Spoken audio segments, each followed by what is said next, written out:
Bonjour à toutes et tous, bienvenue pour cette conférence. On va parler de jeux vidéo et de seniors dans l'enceinte du Japan Tour Festival.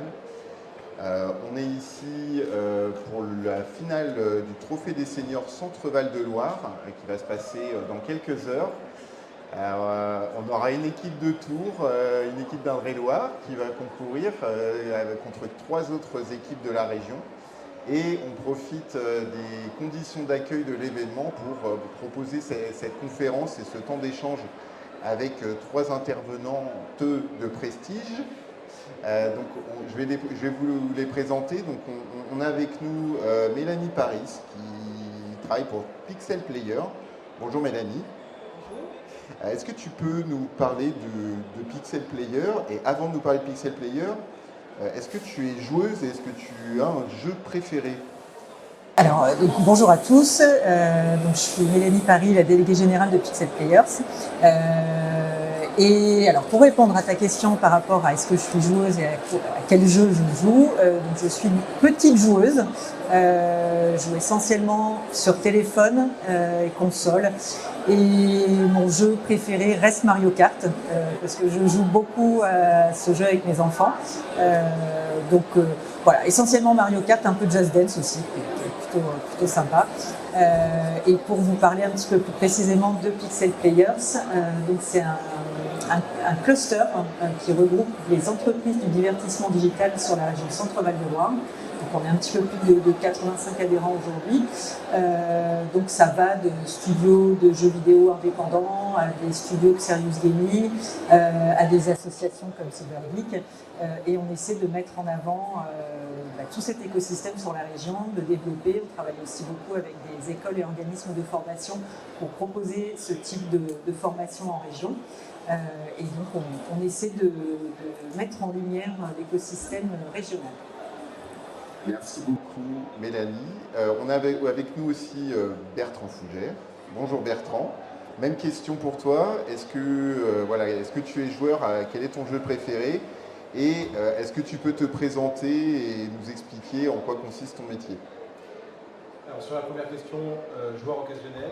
Alors même constat, c'est que j'ai des enfants qui ont 12 et 8 ans, donc Mario Kart ça marche très bien. Et après, autour d'une bière, FIFA avec les copains. Dans les jeux de foot, ça a toujours marché. Et autrement, mon métier, je suis professeur de médecine, je suis professeur de gériatrie à la faculté de médecine de Tours. Et je suis responsable du pôle vieillissement du CHU de Tours. Donc, le pôle vieillissement, c'est des unités cliniques de prise en charge des personnes âgées, donc à la fois des courts séjours, des services de rééducation, l'ambulatoire, etc. Et donc, sur cette partie clinique, on prend en charge des personnes âgées de 75 ans et plus.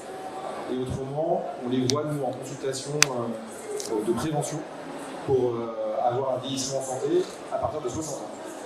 Donc, des gens qui sont même encore en activité professionnelle. Très bien, merci beaucoup. Juste peut-être avant de passer la parole à Brigitte, la gériatrie, je ne sais pas si c'est un terme qui parle à tout le monde. Qu'est-ce que c'est la gériatrie? Alors, la gériatrie, c'est la médecine du vieillissement, ce qui est différent de la gérontologie qui en fait prend c'est tout le vieillissement, et la gériatrie c'est la médecine dans le vieillissement. Et donc c'est cette prise en charge des patients de 75 ans et plus en termes de soins dans nos hôpitaux, etc. Et dans les EHPAD. Et c'est aussi toute la partie prévention, parce que pour être un vieux en bonne santé, il faut d'abord être un jeune en bonne santé. Et donc son vieillissement, on travaille tout au long de sa vie, et donc on essaie de prendre en charge aussi dans cette démarche de prévention les gens de plus en plus tôt. Merci beaucoup. Et notre dernière intervenante, Brigitte Tondusson, qui est la présidente de Silvergeek. Brigitte, est-ce que tu peux te présenter rapidement et puis nous dire quelques mots aussi sur Silvergeek pour celles et ceux qui ne connaissent pas? Moi, je suis retraitée, voilà, active, et donc présidente de l'association et aussi cofondatrice de cette association. Et je dirais avant tout que c'est une belle aventure humaine. Ce sont des gens qui ont décidé de réfléchir ensemble sur le fait de vouloir bien vieillir. Alors même si nous n'étions pas des spécialistes, en tout cas ça nous parlait bien. Et on a observé, on a mis en place des groupes de travail Et ça c'est déjà il y a une dizaine d'années, parce que ça a 10 ans, Cybergeek, on voyait les différences, on parlait d'inclusion numérique. Alors je vous ça vous parle peut-être encore que jeune, c'est-à-dire qu'on voyait bien le fossé se creuser entre déjà les villes et le milieu rural, l'accès à Internet. Et pour beaucoup déjà d'anciens à l'époque, c'était vraiment le bout du monde, quoi. Hein. Et donc on s'est dit, il faut faire quelque chose, mais un peu d'original, c'est-à-dire qu'on ne va pas aller apprendre aux personnes qui ont 70 ans ou 80 ans, se mettre en situation d'apprenant, de leur dire, là, on installe une boîte mail, etc., parce que c'était pas, ça, on voyait que ça ne marchait pas, que ça n'allait pas bien. Et en fin de compte, on a dit sous la forme de jeu. L'accès au numérique par le jeu vidéo, par les tablettes, et c'était un peu le début là quand même, hein, parce que même les tablettes, c'était pas non plus, même dans les familles, dans nos environnements, c'était pas quelque chose, un outil qui était quand même très connu, et en tout cas qui ne s'était pas approprié directement dans les familles. Et puis on a mis en place une expérimentation, on l'a fait à l'échelle de Poitou-Charentes, c'est-à-dire 4 départements avec 16 établissements. Et puis on a vu tout ça qui prenait de l'importance. Et là, c'était intéressant, et ce qui a fait la différence, je pense, avec d'autres expérimentations, c'était la compétition. Parce que très vite, on a vu que le fait de challenger les personnes âgées, les seniors, eh bien, ça les mettait eux en condition aussi d'adrénaline qui était bénéfique aussi pour elles. Et les compétitions, c'est une reconnaissance de ce qu'elles faisaient, de l'engagement. Et le fait aussi que ce soit des jeunes qui coachent les seniors, ça a aussi mis une ambiance particulière et ça donnait lieu, je veux dire, quasiment à un spectacle. Alors je ne sais pas si quelqu'un a fait la Gamer Assembly, par exemple, à Poitiers ou ici, oui. Donc tu pourrais peut-être en parler, parce que c'est vrai que du coup, on a vu un spectacle à part entière. Voilà. On ne s'explique pas tout d'ailleurs, on n'arrive pas à l'expliquer parce que c'est toujours vrai. C'est ce qu'on tente de faire magique. Avec le comité scientifique de l'association, c'est ce qu'on tente de faire, de réussir à expliquer, à qualifier, à comprendre nos impacts. Et là aujourd'hui, on est là plutôt pour avoir un éclairage, je dirais macro, une prise de hauteur, puisque vous l'avez compris, Silvergeek, c'est la réunion de deux secteurs, entre guillemets, deux écosystèmes, l'écosystème du grand âge d'une part, et l'écosystème du jeu vidéo, du numérique d'une manière plus large d'autre part. Et donc c'est ça qu'on va vouloir interroger aujourd'hui lors de cette conférence. Alors, on va commencer par poser une première question un petit peu à nos deux premiers intervenants. Dans vos secteurs respectifs, donc le numérique et le jeu vidéo particulièrement d'un côté et le grand âge de l'autre côté, est-ce que vous pouvez nous parler un petit peu, nous donner des données, des chiffres un peu clés qui nous permettent de comprendre un peu les enjeux, les tendances actuelles de vos secteurs respectifs? Mélanie, pour commencer. Aujourd'hui, on a des chiffres assez récents qui reflètent en fait les joueurs français de jeux vidéo, alors toute plateforme. On constate qu'on a quasiment 40 millions de joueurs, donc beaucoup de 7 Français sur 10, qui jouent essentiellement sur téléphone, tablette, console et PC. Après, on a d'autres supports, mais un peu plus à la marge. On a vu une évolution assez flagrante il y a une dizaine d'années, avec des consoles qui sont sorties et qui étaient destinées à un public un peu différent, entre autres la Wii, qui était l'objectif était de toucher un public extrêmement large, alors qu'auparavant les consoles qui sortaient, elles étaient vraiment dédiées à un public de joueurs et plutôt un public jeune.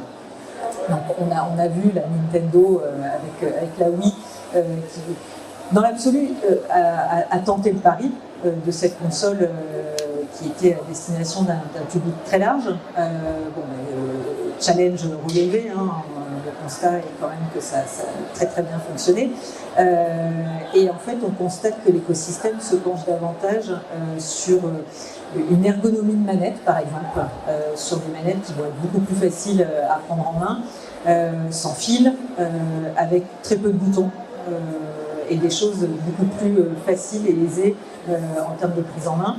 Sur les jeux aussi, on constate que de passer d'un univers à un autre, on a des règles qui sont très simples. On a des jeux où on peut augmenter, par exemple, le texte pour que ce soit plus lisible. Où on a aussi, alors c'était également la Wii, des personnages qu'on pouvait modeler un peu à son image, donc pour pouvoir s'identifier davantage. Donc on voit quand même que l'écosystème a pris conscience qu'il y avait un marché en dehors de cette première cible qui était un peu acquise. Voilà, la Wii est un parfait exemple. La Switch ne dément pas le succès non plus, puisque voilà, on constate qu'on a de plus en plus de joueurs. On a une moyenne d'âge de 40 ans pour les joueurs. Et sur les seniors, la moyenne d'âge, c'est 68. Et on est quasiment à 50-50 entre hommes et femmes, parce que c'est 51-49. Donc ça, c'est une évolution sur les 3 dernières années qui ne fait que augmenter au niveau de la parité, puisqu'on avait quelques pourcents. Donc peut-être que l'année prochaine, les chiffres seront vraiment de 50-50 et peut-être aussi que la tendance s'inversera. Voilà, pour la tendance actuelle, on en est là. Alors là, on a pas mal parlé du public des joueurs, mais dans les coulisses, dans l'industrie, est-ce que cette évolution, cette prise en compte de la diversité aussi des joueurs que tu évoques, est-ce qu'elle se retrouve aussi dans l'industrie? On a tendance à penser que c'est encore un secteur qui est très masculin, qui est très jeune. Est-ce que tu constates, de ton côté, des évolutions aussi en interne, je dirais, dans le secteur? Alors, ça reste malgré tout un univers encore assez jeune, masculin, mais on constate quand même qu'il y a des évolutions. On a de plus en plus de jeux qui seront destinés à un public beaucoup plus large. Donc oui, il y a une vraie tendance. On l'aura de plus en plus, on en parlera tout à l'heure, je crois. Mais oui, on a quand même dans les grandes entreprises de l'industrie des secteurs, des services, des pôles qui travaillent justement sur ces tendances-là. Donc oui, on va avoir l'inclusion, la parité qui vont être de plus en plus présentes. Merci beaucoup Mélanie. Et donc même question pour Bertrand. C'est quoi un peu l'état des lieux du vieillissement en France au moment où on se parle et les enjeux actuels dans ce secteur-là? Vous vous en rendez compte juste en vous baladant dans la rue, que la population elle vieillit largement. L'espérance de vie elle a explosé sur les 50 dernières années. L'espérance de vie d'une femme c'est 85 ans, l'espérance de vie d'un homme c'est 80 ans. Et ce qu'on voit arriver, c'est que la tranche d'âge, notamment des plus de 75 ans, va tripler d'ici 2050. On va passer de 150 millions de personnes qui ont plus de 75 ans en ce moment à 450 millions dans le monde de personnes de plus de 75 ans. Et là, aujourd'hui, déjà en France, il y a plus de personnes de plus de 65 ans que de moins de 15 ans. Et en 2050, il y aura 2 fois plus de personnes de plus de 65 ans que de moins de 5 ans. Donc vraiment, on est en train d'inverser, j'allais dire, la pyramide des âges, qui va devenir une pyramide à l'inverse. C'est-à-dire qu'on va avoir beaucoup plus de personnes âgées qu'on a de personnes jeunes. Ce qui fait qu'il faut qu'on prenne en charge ces besoins, qui vont être complètement différents. Ça va représenter, les plus de 65 ans, ça va représenter 30-35% de la population. Donc avec des gens qui ont des besoins différents, qui ont une ergonomie aussi dans la prise de manette, etc. différente, des choix de jeu probablement différents des plus jeunes. Et donc il faut qu'il y ait un travail qui soit mis beaucoup plus en amont et sur lequel on réfléchit tous parce que on en parlera probablement un peu plus tard, mais on y réfléchit aussi nous en termes de santé. C'est-à-dire comment aussi le jeu vidéo peut avoir un impact sur la santé et sur le vieillissement en santé des personnes, et pas que ça soit, on n'est pas que, j'allais dire, la part ludique, mais il y a aussi vraiment une part santé dans l'accès au jeu. Et cette dimension santé, alors on a une personne dans notre comité scientifique, une chercheuse qui s'appelle Gabrielle Lavenir, qui est une sociologue, qui a fait sa thèse sur les aînés et les jeux vidéo.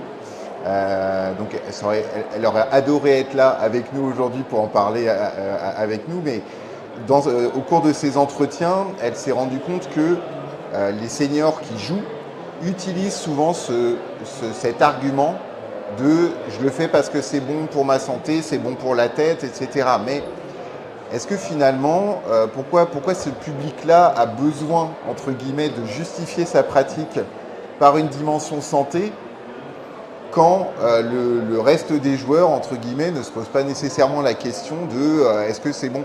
Je ne sais pas qui ici se pose la question de est-ce que jouer aux jeux vidéo, c'est bon pour sa santé? Levez la main. Bon, c'est un bide. Ah non. C'est pas tout à fait un bide. Il y a une petite partie des gens qui se posent la question. Donc, pourquoi toujours ce prisme de la santé? Alors, je demande ça à un médecin, mais pourquoi toujours ce prisme de la santé avec les seniors?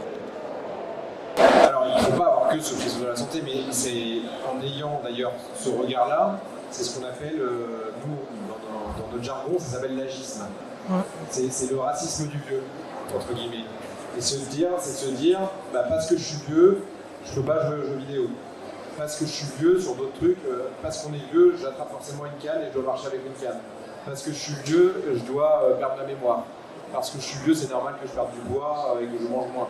Tout ça, ça s'appelle l'agisme. Et en fait, ces comportements, ils sont à la fois des regards, j'allais dire, de la société des plus jeunes sur les personnes âgées, mais aussi des personnes âgées elles-mêmes sur elles-mêmes. Les personnes âgées ont régulièrement ce comportement agiste. Et en fait, on est baigné dans ce comportement agiste et sur d'autres paramètres, les femmes et les hommes maintenant, parce que avant je disais que les femmes, mais je vous ai reprendre, achètent des crèmes anti-âge. Comme si en fait il ne fallait pas justement vieillir. Quand on regarde les campagnes de pub d'activités sportives, il y a eu une campagne de Decathlon là, il y a 1 an ou 2, il y avait 3 affiches un peu différentes qui se baladaient à droite à gauche. Il y avait une jeune femme de 25 ans sur une piste d'athlée, un homme d'une quarantaine d'années sur un mur d'escalade et un homme de 70 ans qui avait 2 bâtons de marche et un chien en forêt. Et là, typiquement, en fait, on éduque notre regard en disant en fait, cet homme, il ne peut pas être ni sur une piste d'athlée ni sur un mur d'escalade, il est forcément avec ses bâtons de marche et son chien parce qu'il ne peut rien faire. Donc ça, c'est vraiment ce regard un peu agiste qu'on a en fait dans notre quotidien et on est un peu éduqué comme ça. Ce qui fait que derrière arrive le moment où en fait on se dit bah non, le jeu vidéo c'est que pour les jeunes. Et donc on justifie de faire du jeu vidéo par la santé, etc. Et pas juste le fait de dire bah en fait non, en fait je fais des jeux vidéo parce que je suis content de faire des jeux vidéo et c'est bien quoi. Brigitte, est-ce que je te voyais dodeliner la tête, est-ce que tu veux réagir là-dessus? Je crois que moi j'adhère complètement aux propos de Bertrand et que l'image, effectivement, mais quand même je trouve que ça bouge. Parce que, et heureusement, parce que moi je suis dans cette. Voilà, j'ai 68 ans, donc voilà, mais on n'est pas. On peut être moins influencé, peut-être par les images aussi, de publicité, des choses comme ça qui font qu'on n'a pas forcément les mêmes références. Donc sur les jeux vidéo, j'étais en train de réfléchir, parce qu'on n'en parle jamais, mais c'est tous les jeux en ligne par exemple. Moi j'ai plein de gens qui ont 75 ans, qui n'ont pas forcément non plus forcément envie de bouger, mais qui jouent à la belette par exemple en ligne. J'en connais beaucoup, j'étais en train de faire le tour là dans ma tête, c'est impressionnant. C'est vrai que moi-même, il y a des étapes, je crois, dans la vie. Moi, au début, des jeux justement en ligne, moi j'aimais bien jouer, maintenant ça m'est passé, mais il y avait le solitaire par exemple, moi j'aimais beaucoup, la belette, etc. Je t'ai même pas non mais je t'ai même pas demandé quels étaient tes jeux préférés au moment du tour de table. Moi mes enfants sont grands, mais j'ai joué avec eux au moment de la Wii Sport, alors je me souviens, alors le bowling, ça existait déjà. Mes enfants ont 40 et 29 ans, mais on a joué en famille au bowling. Le ski, j'aimais bien, enfin, tous les jeux, le tennis aussi, Donc voilà, on aimait bien, et puis les choses ont évolué. Moi j'étais issue de gens qui aimaient bien aussi dans ma famille l'automobile, donc Mario Kart, j'ai beaucoup aimé. Maintenant j'ai beaucoup de neveux et de nièces, alors tous les jeux vidéo. Alors, par contre, je trouve qu'il y a un écueil qui est difficile, c'est le nom des jeux. Je trouve qu'ils sont compliqués souvent, et pour tous le retenir, c'est toujours des consonances, c'est franglais, c'est tout ça, c'est un peu agaçant pour les seniors. Ça par contre, je le dis, et j'ai des images dans ma tête, par exemple avec ma petite nièce qui a 10 ans, c'est des Trun Fit, je pense, mais tous ces jeux où c'est un peu compliqué de s'y retrouver, c'est ce que je pourrais dire en tant que senior. Mais quand je me trouve avec eux, je me marre bien, on s'amuse bien, donc c'est l'essentiel. Et puis pour bouger, ça par contre c'est une réalité, hein. Parce que même le bowling, je peux vous dire qu'au niveau des gestes, au niveau des articulations et autres, je peux vous dire que c'est même, je trouve que c'est plus fatigant même que de faire une marche de 5 km. Hein, parce que marcher 7 km à son rythme, ça va, ça le fait. Les jeux vidéo, quelquefois, c'est plus compliqué. Donc, oui, effectivement, le langage du numérique en général et du jeu vidéo spécifique aussi, c'est l'anglais. C'est un frein pour les seniors. Parce que si je me mets ceux qui jouent à la belote, par exemple, on parle effectivement des jeux vidéo, c'est une barrière.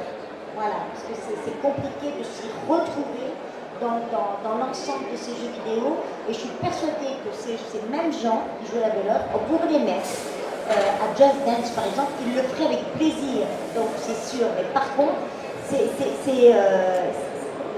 les points de repère sont compliqués pour les seniors dans l'industrie du jeu vidéo. Et d'où l'importance de la médiation aussi pour accompagner cette découverte. Alors, Mélanie de l'association des joueurs de pixels, pour dire du français, pour parler en français, est-ce que toi tu constates dans le secteur, tu as commencé un petit peu à en parler au niveau de la mixité, au niveau de la diversité, mais est-ce qu'il y a une prise en compte aussi dans le développement, dans la conception des jeux, voire pourquoi pas dans la stratégie marketing qu'il y a derrière les jeux aussi? Est-ce que tu sens arriver une prise en compte d'un nouveau public, de nouveaux publics, et notamment du public senior? Complètement, mais déjà depuis plusieurs années. Hein. Pour reprendre l'exemple de Nintendo, on a quand même très clairement vu que les pubs maintenant sur les jeux de la Wii, de la Switch, on a des familles, donc on voit souvent les grands-parents, les parents, les enfants, des hommes, des femmes, chose qu'on ne voyait pas avant. Sur les publicités. On constate aussi qu'on a des jeux qui aident à travailler la mémoire, comme le disait tout à l'heure Brigitte, des jeux où on est en mouvement, ce qui n'était pas le cas avant. Parce que quand on joue au tennis, on fait réellement le mouvement, le bowling aussi, et c'est des jeux qui sont assez simples, faciles à prendre en main, où en fait tout le monde s'y retrouve. Moi j'ai l'exemple de ma maman qui est une jeune grand-mère, avec mes enfants qui ont 14 ans, elle ne jouait pas avant. Après, la belote en ligne, les sudoku, les choses comme ça sur le téléphone, mais elle ne se considère pas comme joueuse en fait avec ce type de jeu. Mais elle joue à la Switch avec les enfants sur Wii Fit ou des choses comme ça, où en fait je pense que pour cette génération-là, culturellement, le jeu vidéo, c'est pas un loisir, hein. C'est pas une activité qui était intégrée comme ça, alors que c'est quand même le support culturel le plus utilisé en France déjà depuis quelques années. Et en fait, en tout cas moi, ce que j'ai constaté chez moi, dans la famille, c'est qu'elle s'y est mise avec les enfants.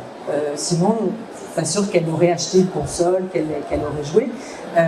Mais après, en tout cas, on constate aussi au travers de certaines expériences que j'ai pu faire, entre autres grâce à Silver Geek et Domitis, de voir un premier atelier de gaming où on n'avait pas énormément de seniors, ils n'étaient pas forcément hyper friands, et certains étaient venus en disant moi je regarde, je joue pas, Et en fait, très vite, la mayonnaise a pris, et on constate que finalement les freins se lèvent assez vite et que même ils en sont plutôt fiers parce que des petits-enfants qui venaient peut-être peu ou pas visiter leurs grands-parents, maintenant viennent un petit peu plus parce que on se dit non mais viens, je joue hyper bien au bowling, tu vas voir, je vais te mettre une pile et donc voilà, il y a en plus une petite compétition en se disant je vais jouer avec mes grands-parents, donc je trouve qu'en termes de lien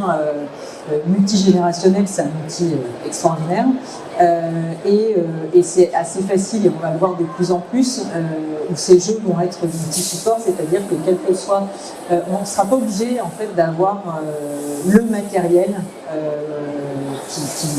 voilà, acheter une console ou un PC, on pourra par exemple, Bertrand jouera avec son téléphone, Brigitte une tablette, moi une console ou un PC. En fait, ce sera multi-support et on pourra jouer tous ensemble au même jeu, au même moment, sur des supports complètement différents. Et puis beaucoup sur le cloud aussi. On n'aura plus besoin d'avoir une machine connectée à la maison, donc ce sera encore beaucoup plus facile et beaucoup plus immersif.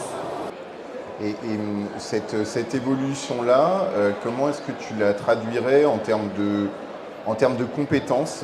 C'est quoi les compétences qui vont être recherchées dans le secteur du jeu vidéo dans les 3, 4, 5 années qui arrivent? Je vais enfoncer une porte ouverte, ça va être tout ce qui est IA et VR, puisqu'on aura des univers qui seront de plus en plus immersifs. Beaucoup de technicité sur les algorithmes aussi pour intégrer une forme de diversité, d'inclusion. Donc ça va être vraiment les deux gros pôles dans les années à venir, là, les 7-8 prochaines années, qui vont énormément évoluer puisqu'on va avoir la VR va être vraiment présente partout et on constate, là le jeu est déjà en mutation, où le jeu vidéo n'est plus un simple support de divertissement. En fait, on l'utilise pour plein d'autres choses, pour de la formation, pour de l'éducation, pour pas mal d'aspects cognitifs. Alors, je ne vais pas arriver sur le terrain de Bertrand parce que je ne suis pas spécialiste, mais voilà, on a, nous, des studios de serious gaming qui travaillent beaucoup avec la VR et l'IA sur de la formation, entre autres pour des aides-soignants, pour arriver à manipuler et à s'entraîner aux manipulations dont ils ont besoin au quotidien. Et en fait, ce qui permet aussi de beaucoup s'entraîner sans se dire qu'on va potentiellement manipuler une vraie personne et potentiellement pas toujours bien faire, le regard des autres aussi. Donc ces outils-là vont vraiment permettre de faciliter tous ces aspects de learning. Donc ouais, vraiment IA, VR, ça va être ce qui va énormément changer. Alors, pour rebondir peut-être Bertrand, l'IA, la VR, on commence à l'utiliser aussi avec le public senior. Alors, je pense notamment à la VR, il y a de plus en plus de startups qui se développent pour proposer des expériences VR aux seniors. Il y a toujours un petit peu cette dimension, cet objectif de santé, toujours. Et du côté de l'IA, moi j'ai cru comprendre que certains algorithmes d'IA étaient agistes, puisque les personnes âgées ne sont pas pris en compte dans l'entraînement des algorithmes, voilà, et ils ont d'autres défauts que l'agisme malheureusement. Mais bon, tout ça c'est en train de progresser. Donc, comment est-ce que toi tu projettes un petit peu ce que seront les besoins, les attentes en termes d'offres des futurs seniors, de la fameuse génération des baby boomers qui est en train d'arriver à la retraite? Voilà, comment tu vois le secteur s'adapter à ce public-là et à ces nouveaux besoins? Alors, il y a deux parties, j'allais dire, dans ta question. Il y a toute la partie, j'allais dire, santé dont on a parlé et dont on se sert déjà. De façon très triviale, on dit qu'il y a 5 règles pour vieillir en santé. C'est je suis bien dans ma tête et donc je fais de l'activité cognitive, je suis bien dans mon corps et je fais de l'activité physique, je mange bien, donc ça c'est la nutrition, j'entends bien et je vois bien, donc je corrige si j'ai besoin, et puis je suis bien avec les autres, donc ça c'est mon moral et justement ce lien intergénérationnel. de tout ce qu'on vient de se dire là déjà depuis 35-40 minutes. En fait, le jeu vidéo, le numérique au sens large, en fait, regroupe quand même pas mal de choses pour le vieillissement en santé. C'est-à-dire qu'on va faire marcher sa tête avec justement son entraînement cognitif, on peut faire marcher son corps quand on va faire du bowling, du tennis ou je ne sais quoi. Alors sur la nutrition, pas encore, mais on ne sait jamais, et encore que, il doit y avoir des choses aussi dans ce sens-là. Le lien intergénérationnel, ça a été dit, et puis si on veut jouer correctement, il faut quand même essayer d'entendre et de voir correctement. Donc il y a tout un pan, à mon avis, qui va y aller sur la santé, mais à mon sens, il ne faut surtout pas que ça soit axé santé. Il faut que ça reste du jeu vidéo et du public, et qu'en fait on retrouve l'accès santé, j'allais dire, en bénéfice secondaire. Oui, que ce soit une sorte d'heureux dommage collatéral. Mais c'en est déjà, enfin, je veux dire, quand on regarde justement les compétitions, enfin, je veux dire, il n'y a rien de plus intergénérationnel, on les fait bosser sur le physique quoi qu'il arrive, il faut avoir une coordination des gestes entre ce que je veux faire et comment je dois appuyer aussi sur les touches, etc. C'est un sacré entraînement justement cognitif aussi. Et puis après, il y a le deuxième axe que tu as décrit entre l'IA et puis tout ce qui est réalité virtuelle aussi là-dessus, qu'on utilise aussi en termes de santé. Hein. Je veux dire, nous, on a dans le service des casques de réalité virtuelle qu'on met aux patients au moment des soins. Et en fait, on s'est largement rendu compte qu'en fait, on pouvait diminuer la dose des antalgiques quand on les emmène en fait, à aller nager avec des dauphins. Ouais. Et donc, avec le casque de réalité virtuelle qu'on a, en fait, on a dans le service. Donc là aussi, il y a un domaine de santé. Mais il n'y a pas que ça. C'est-à-dire que derrière, quand je dis aussi que la population va vieillir, et qu'on va avoir plus de personnes âgées de 75 ans et plus, on va malheureusement avoir aussi plus de gens qui vont potentiellement être en perte d'autonomie, potentiellement dépendants, et donc qui vont moins sortir ou qui auront moins envie de sortir aussi, et qui pourront moins sortir. Et en fait, tout ça, ça va leur permettre aussi d'avoir un accès à d'autres choses comme la culture. En fait, assister à une pièce de théâtre, aller visiter un musée, des choses qu'on connaît déjà mais qu'il va falloir encore plus développer, encore plus sauvegarder, parce qu'on ne pourra pas se dire qu'on va laisser 30% de la population sur le carreau en termes d'offres culturelles, d'offres d'activités sportives, d'offres X ou Y, et donc tout ça, le numérique, les jeux vidéo, etc., tout ça, ça va nous aider, et donc dans ce que tu disais sur le développement, bah oui, VR et puis IA, ça va forcément tendre là-dessus pour prendre en charge des gens qui en fait auront peut-être des capacités physiques et cognitives qui seront un peu différentes et peut-être un peu amoindries par rapport à d'autres populations plus jeunes. Et donc les éléments que tu évoques là, aujourd'hui, est-ce que tu perçois une prise en compte du côté des politiques publiques notamment, de toute cette diversité et de tout ce champ des possibles offert par le numérique vis-à-vis du vieillissement, ou est-ce que, Brigitte en a parlé tout à l'heure, comme nous on a fait le constat au moment de la création de Silver Geek et on le fait encore un peu, il y a toujours un peu une vision, je dirais, utilitariste du numérique autour de la dématérialisation, de la e-santé, etc., sans prendre en compte la dimension culturelle finalement de ce qu'est le numérique. Et Brigitte, si tu voudras réagir après les propos de Bertrand.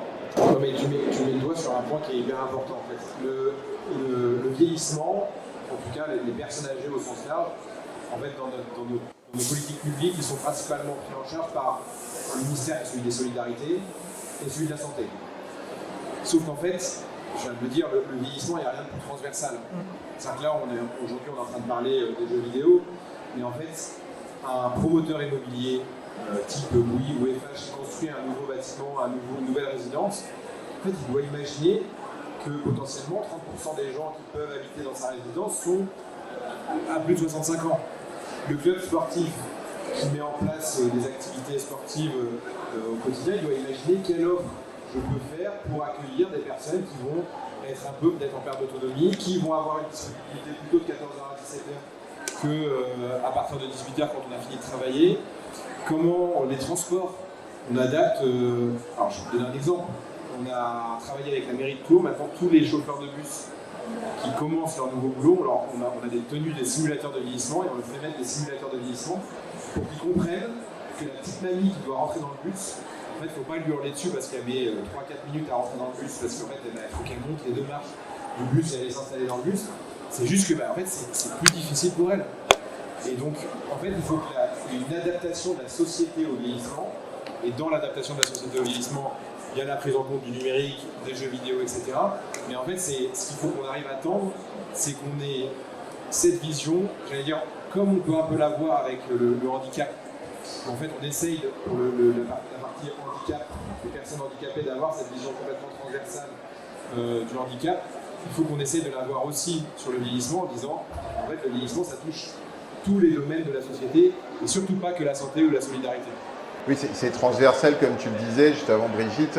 Un peu comme, moi, ça me fait penser à la notion de transition écologique, où on se dit, en fait, c'est à tous les échelons, c'est dans tous les secteurs, c'est quelque chose qu'ils vont avoir dans un coin de la tête, et la transition démographique, c'est la même chose. En fait, on dit que là, pour les années à venir, il y a 3 grandes transitions. Il y a la transition écologique, la transition démographique et la transition numérique. Et justement, on est en train de... Voilà. La transition écologique et la transition numérique, on ne sait pas trop. On a des perspectives en fonction de dire si on fait bien, ben on sera peut-être là, et si on fait moins bien, on va peut-être là. La transition démographique, c'est mathématique. Je vous l'ai dit, on sait très bien le nombre de personnes âgées qui vont arriver chez nous en 2030, en 2050, etc. Tout en sachant que, tu l'as un peu dit sur l'histoire des baby boom, mais les personnes âgées qui sont plutôt en perte d'autonomie, c'est ceux qui ont plus de 85 ans. Les gens qui ont plus de 85 ans maintenant, ils sont nés en 1940, en plein milieu de la guerre. C'est-à-dire qu'en fait, on n'en a pas. Parce qu'en fait, c'était vraiment le creux de la natalité. Ceux qui vont avoir plus de 85 ans demain, c'est à partir de 2030, et là, ça va largement augmenter. Donc, ça, on le sait, c'est mathématique. Mais il y a ces 3 grandes transitions, et c'est d'ailleurs pour ça que maintenant, on parle de plus en plus, nous, de transition démographique, parce que pour nos pouvoirs publics, ça parle plus que vieillissement, où à chaque fois, ils voient des euros à dépenser. Merci beaucoup. Brigitte, toi qui aimes bien parler de Silver Geek comme une solution d'avenir, qu'est-ce que ça t'évoque tout ça? Oui, moi j'entends avec beaucoup d'intérêt les propos là, de Bertrand. Et c'est vrai que nous, ce qui nous a motivés quand même avant tout, rappelle-toi Vincent, qui était dans le groupe de travail, c'était la lutte contre l'isolement. Et là encore, il y a des inégalités territoriales qui sont tellement flagrantes, et encore aujourd'hui, et qui se creusent davantage. D'ailleurs, on voit des colères s'exprimer, mais entre Tours, les habitants de Tours qui ont accès certainement plus facilement aussi justement à une offre dans laquelle ils peuvent se retrouver, les seniors, et puis dans les territoires en milieu rural, eh bien, moi Châtellerault, puisque c'est à 70 km d'ici, eh bien, on est déjà un peu semi-rural, et puis vous allez à côté à Plain-Martin, vous allez, bon, là pour du coup, et les gens sont affolés, je veux dire, les personnes âgées sont affolées parce qu'ils ne peuvent pas effectivement aller sur Doctolib pour prendre un rendez-vous pour le médecin. Et là, c'est l'angoisse. Et nous, ce qui nous est renvoyé quand même par les publics, c'est de dire, oui, mais la fracture numérique, pour eux, c'est effectivement permettre aux seniors d'aller sur le site, comment s'appelle le site, Amélie, etc. Donc là, pour du coup, il y a un frein, et nous, ce qu'on essaie de faire à Silver Geek, justement, c'est d'aller à la rencontre de ces publics-là, pour aussi démystifier quelque part le numérique. Grâce aux jeux vidéo, ça n'est qu'un support. Et puis je trouve que ce qui est intéressant, et vous faites ça très bien les jeunes, vraiment je vous félicite, c'est sur les tablettes, pour avoir été dans les ateliers, combien vous êtes à l'écoute des personnes âgées, parce que souvent elles ont envie de revenir à des choses qu'elles ont vécues. Alors moi j'ai vu dans les ateliers les recettes de cuisine, avec Google Earth, d'aller sur les villages où elles ont habité, leur maison, etc. Et ça, pour du coup, ça c'est du bon boulot, parce que ça, là c'est de l'appétence. Quand je dis que c'est un projet d'avenir, c'est en ça que c'est un projet d'avenir. C'est aussi de donner envie de pouvoir utiliser finalement leur tablette peut-être à autre chose. Et la lutte contre l'isolement, et on l'a vu pendant l'épidémie, c'est de pouvoir mettre les gens en relation aussi. C'est-à-dire que moi, j'avais ma maman qui était dans un EHPAD à ce moment-là, au moment donc, de la maladie, et donc elles étaient confinées dans leur chambre. Mais c'est inhumain cette affaire-là, c'est incroyable. Donc les gens qui avaient des tablettes et qui ont pu communiquer, même déjà avec leur famille, et ensuite, grâce aux jeunes et à ceux qui étaient à l'école publicité ou autres, mais qui étaient les acteurs donc, de Senior League, ont pu toujours entraîner les personnes âgées, rester en contact avec eux, et ça, du coup, ça a été super bénéfique. On a eu des retours extraordinaires. Donc moi, je dis attention au pouvoir public. Je crois qu'on a aussi des devoirs. Vous avez des devoirs de témoignage. Nous avons des devoirs aussi, et c'est pour ça aussi la commission scientifique, alors sans en parler, c'est lui qui manage la commission, de façon à ce qu'on puisse être utile à l'avenir, aussi bien sur la création de jeux, pour que ce soit vraiment plus accessible aux seniors, même dans le langage, dans les dessins, puisque c'est aussi ça qui se joue, les musiques, par exemple, on l'a vu sur Dance Dance, etc. Et puis après les applications numériques pour la santé, pour du coup, et qu'on puisse aller un petit peu plus loin. Voilà, c'est une première approche, mais on avance aussi dans ce sens-là. Et juste avant de prendre quelques questions, pour rebondir sur ce que tu dis, on a vu, suite à la crise sanitaire, le taux d'utilisateurs de WhatsApp chez les seniors a augmenté de 40 points. Donc effectivement, ça a permis d'accélérer un certain nombre de choses, y compris au niveau de l'équipement, quand il y avait encore des soucis de fracture au niveau de l'équipement. Mais ça ne remplace pas le besoin de l'accompagnement au final. Et c'est illusoire de penser que c'est si facile que ça de se mettre à utiliser un outil en autonomie, si bien pensé soit-il, puisqu'on parle des tablettes, des smartphones. On voit que de l'autre côté de la pyramide, un enfant de 3 ans, il arrive à naviguer assez rapidement sur ce type d'outil-là. Mais c'est pas les mêmes, il n'y a pas la même antériorité, entre guillemets, et il y a un rapport chez les seniors de coût-bénéfice.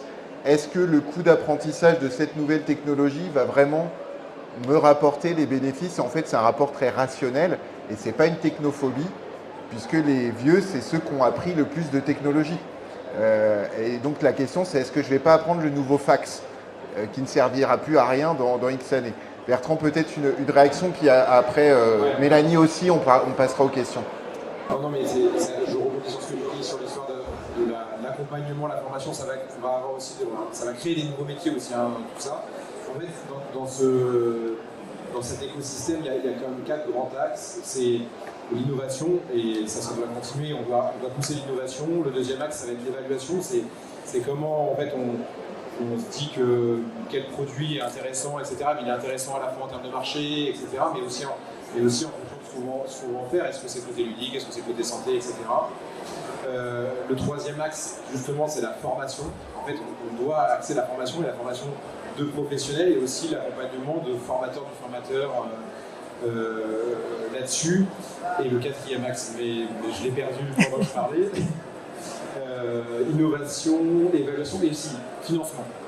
Parce qu'en fait, on n'en a pas parlé, mais au final, si on veut rendre aussi l'accessibilité à tous de tout ça, acheter le PS5, c'est quand même pas offert à tout le monde. Et donc, il faut aussi qu'on travaille les parcours de financement et qu'on voit comment aussi on peut permettre l'accès au plus grand nombre de ces technologies. Parce que, oui, acheter un smartphone, acheter une console, acheter des jeux, etc., c'est pas tout le temps gratuit, enfin, c'est même rarement gratuit. Et donc, comment, si on dit on veut toucher le plus de monde possible, comment on arrive aussi à travailler ces parcours de financement? On est en train d'inventer le gaming ou l'e-sport sur ordonnance, là, du coup. Mélanie, une petite réaction avant qu'on passe aux questions sur ce qui vient d'être dit. Oui, je rebondis un petit peu sur ce qui a été dit par rapport à la crise sanitaire. Nous, le constat qu'on a fait, c'est que c'est peut-être des rares bénéfices de cette période un peu compliquée, c'est qu'on a constaté une démocratisation du jeu, alors multi-support, pour le coup, là on n'a aucune barrière. Donc moi je trouve que ça a été vraiment bénéfique en tout cas pour l'écosystème, parce que l'image a un peu changé, où on était en tout cas avec certains élus, pouvoirs publics ou même des personnes qui n'avaient pas d'appétence pour le jeu.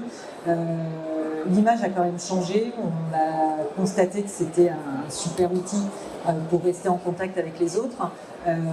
Les enfants ont pu continuer à jouer avec des copains et à rigoler sans forcément les voir. Nous, on a quand même pas mal entendu parler des apéros WhatsApp. Voilà, on utilisait pas mal cet outil. Et puis, un public un peu plus senior qui, effectivement, les groupes WhatsApp ou les visios ou autres qui étaient très peu utilisés, finalement, un peu contraints, ils se sont penchés sur la question, ils se sont rendus compte que ce n'était pas si compliqué. Donc je trouve que cette période, elle a quand même permis un changement des utilisations et des comportements, parce que le téléphone portable, on en a quasiment tous, et c'est le premier outil qu'on veut utiliser pour jouer, pour téléphoner, pour rester en contact, pour les visios. Donc c'est quand même... c'est un outil qui permet de rendre beaucoup de choses très accessibles. Alors pas complètement gratuitement, mais on arrive quand même à faire pas mal de choses sans que ce soit un coût exorbitant. Et demain, ça le sera encore davantage. Il y aura des solutions d'aide à domicile avec des robots, des assistances physiques aussi pour pouvoir rester à son domicile plus longtemps. Donc effectivement, gros travail d'innovation, mais l'innovation, elle va être accompagnée de solutions de financement.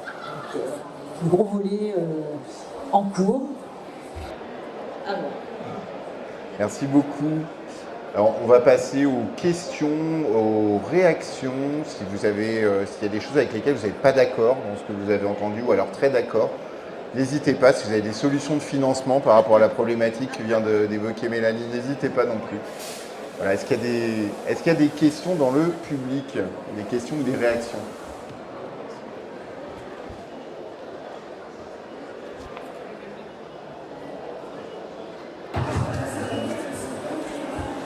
Est-ce qu'on m'entend? Oui. Qu'est-ce que vous pensez? Est-ce que vous pensez que ce serait une bonne idée de mettre des consoles, peu importe la console, Switch, PlayStation, etc., dans les maisons de retraite? Oui, mais on le constate, c'est déjà le cas dans les établissements qui en ont. Ce que je disais tout à l'heure, au début, il peut y avoir quelques freins et on constate que l'adhésion des résidents est assez rapide et que ils attendent même ce type de rendez-vous pour jouer ensemble. Donc oui, alors il y a plusieurs aspects, à la fois en termes d'interaction sociale, parce qu'il y a des personnes qui, malgré tout, même en étant dans ce type d'établissement, restent un peu dans leur chambre, ne communiquent pas forcément beaucoup avec les autres. Donc là, on les sort un peu de la chambre ou de l'appartement, de la résidence, pour être avec les autres et partager. Physiquement, ils sont un petit peu plus en mouvement aussi. Et puis, ils ont des choses à raconter en disant, mais tu sais, j'ai battu un tel à tel jeu, etc. Donc, voilà, il y a aussi un aspect psychologique qui est pas neutre, parce que on sent quand même que c'est hyper bénéfique. Et puis, ça fait aussi réfléchir. On utilise un petit peu sa tête, parce que le jeu vidéo, on n'est pas passif par rapport à ça, on est plutôt actif. Quand on regarde la télé, on a un comportement qui est un petit peu plus passif. Sur le jeu, on est complètement actif, on est plus investi. Donc, alors moi, je pense oui que ça ne peut être que bénéfique. Une deuxième question. Oui, bon. Du coup, moi j'avais une question parce que du coup, je fais du parcours, je ne sais pas si vous connaissez. Oui. Et en fait, il y a un jeu qui vient d'être créé par des développeurs qui font du parcours. Et c'est Rooftop Families. Et en fait, je me dis que c'est bénéfique pour les personnes âgées de jouer à ce jeu, même si c'est un peu compliqué. Mais parce que la plupart des personnes âgées ne connaissent pas ce sport. Enfin, c'est un sport qui s'est développé il n'y a pas si longtemps que ça. Et du coup, je disais que c'était ça pourrait être bénéfique. Bertrand, Alors, moi, mes enfants font du parcours, donc je connais. Oui. Alors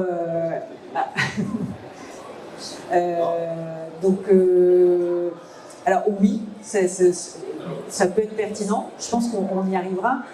Après, je me dis que même pas que pour les seniors, pour le coup, parce que moi, quand je les vois, je suis à peu près incapable de faire 90% de ce qu'ils font. Donc c'est pour le coup un sport qui nécessite d'être en bonne condition physique parce que c'est hyper complet. Après, ce que je disais, c'était pas qu'ils essaient le sport, mais qu'ils découvrent ce sport. Oui. Après, c'est le message aussi que j'ai un peu voulu faire passer. Il y a personnes âgées, il y a seniors et seniors, personnes âgées et personnes âgées, quoi. C'est-à-dire que c'est comme quand on parle, je le dis souvent, quand on parle des seniors, entre guillemets, c'est-à-dire à partir de 60 ans, 65 ans, c'est des fois des gens qui ont encore leurs parents. On parle de 2 générations, donc en fait on parle de celles entre guillemets de 60 à 80, puis après les plus 80. C'est comme si on disait qu'entre 0 et 30 ans c'est pareil, quoi. Je pense qu'en effet ça peut être très bien, et il y a plein de gens qui beaucoup à 60 ans sont quand même largement en forme physique, et ça permettra de maintenir un vieillissement en santé le plus longtemps possible, et donc d'avoir ces jeux vidéo, peut-être plus compliqué après 85 ans quand ils ont en effet une performance physique plutôt plus altérée, mais ça ne veut pas dire qu'il n'y aura rien, c'est d'autres propositions. Et en plus, dans tous les cas, il y aura une démarche éducationnelle du jeu vidéo qui feront qu'ils s'adapteront vers un autre. Ouais. On va prendre une dernière question ou réaction. Ah, il y en a une. Moi, j'ai une question. Les personnes âgées d'aujourd'hui, elles ont, enfin, on est dans une période de grande transition, du coup, puisque depuis 2022, c'est pour moi. Et quand on projette sur les personnes âgées maintenant, qui sont plutôt vous, plutôt nous, qui ont plus grandi avec les jeux vidéo, est-ce que c'est pas une vision complètement différente? Enfin, ils ont un rapport au jeu et des capacités complètement différentes. Comment vous, aujourd'hui, vous voyez ça? Alors, je peux commencer à apporter un élément de réponse. D'abord, le jeu vidéo, c'est pas si jeune que ça. Les premiers jeux vidéo, ils ont commencé à être créés dans les années 50. Donc ça s'est vraiment développé après dans les années 80-90. Donc effectivement, des personnes qui étaient ados dans les années 80 et qui jouaient, elles commencent à se rapprocher de la retraite. Donc forcément, elles auront un autre background, je vais rester dans les bons anglicismes, que les seniors actuels, et elles auront d'autres attentes et d'autres pratiques. Et donc pour apporter un deuxième élément de réponse à ta question, nous on croise souvent des personnes qui nous disent que quelque part on prépare leur future retraite parce qu'ils attendent qu'une chose, c'est de pouvoir avoir du temps pour eux, pour pouvoir, ils espèrent bien pouvoir jouer, avoir plus de temps pour jouer une fois qu'ils sont à la retraite. Et ils se projettent aussi pas mal sur, quand on organise nos compétitions dans des événements comme ça, une des raisons qui fait que ça fonctionne, c'est qu'on arrive tous à peu près à se projeter vieux, ou on connaît tous à peu près des vieux dans notre entourage, et on se dit tous, ça serait quand même cool que mon grand-père, ma grand-mère soient en train de faire la même chose. Moi, ça me ferait triper de pouvoir faire la même chose quand je serai à leur place. Je ne sais pas si quelqu'un veut compléter. Vraiment, en une seconde, les gens évoluent avec le jeu vidéo, et on en parlait juste avant de commencer. Il y a des gens, ça fait 30 ans qui jouent à Zelda. Et ils ont avancé avec Zelda, ils vont continuer à avancer avec Zelda. Donc en fait, leurs capacités, elles ont évolué avec l'évolution du jeu.